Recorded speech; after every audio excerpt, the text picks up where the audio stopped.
भारतीय गणतंत्र दिवस के पावन पर्व पर जब हम राष्ट्र निर्माण की बात करते हैं, तब डॉक्टर शिवाजीराव डोले और Venkateshwara cooperative power and agro processing limited द्वारा किया गया कार्य एक मिसाल के रूप में सामने आता है। सहकार से समृद्धि केवल एक नारा नहीं, बल्कि डॉक्टर डोले के जीवन का मिशन है। नासिक जिले के मालेगांव अझंग स्थित वेंकटेश्वरा एग्रो फार्म आज आधुनिक खेती का तीर्थ बन गया है। जैविक खेती के प्रति अपनी प्रतिबद्धता से डॉक्टर डोले ने फल उद्यानों का एक नंदनवन खड़ा किया है। केला, अंगूर, अनार, केसराम, चीकू, सीताफल और अमरूद जैसी फसलों के माध्यम से उन्होंने जमीन की उर्वरता और उत्पादकता बढ़ाकर दिखाई है। उन्होंने केवल खेती ही नहीं की, बल्कि कृषि आधारित उद्योगों को एक नई दिशा दी है। पर्यावरण और ग्रामीण विकास।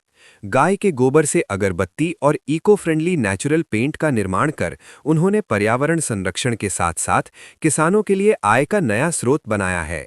किसानों के लिए मिट्टी और पानी परीक्षण लैब उपलब्ध कराकर उन्होंने मिट्टी की जरूरत के अनुसार फसल उगाने का वैज्ञानिक दृष्टिकोण ग्रामीण क्षेत्रों में फैलाया है। डॉक्टर शिवाजीराव डोले का कार्य केवल कृषि तक सीमित नहीं है। ग्रामीण क्षेत्र के जरूरतमंद युवाओं के सपनों को पंख देने के लिए उन्होंने अग्निवीर पूर्व भर्ती प्रशिक्षण केंद्र के माध्यम से 500 छात्रों को निःशुल्क प्रशिक्षण दे रहे हैं। ये राष्ट्र निर्माण में एक अतुलनीय योगदान है। पुणे में शुरू हुआ 200 केएलपीडी मक्का और चावल आधारित इथेनॉल प्रोजेक्ट ऊर्जा क्षेत्र में आत्मनिर्भरता की ओर एक बड़ा कदम है। कर्नाटक स्थित काजू फैक्ट्री के माध्यम से संस्था के उत्पाद अब राज्य की सीमाओं को पार कर अपनी पहचान बना रहे हैं। डॉक्टर शिवाजीराव डोले के इस अभूतपूर्व कार्य की सराहना स्वयं प्रधानमंत्री नरेंद्र मोदी जी ने मन की बात कार्यक्रम में की है।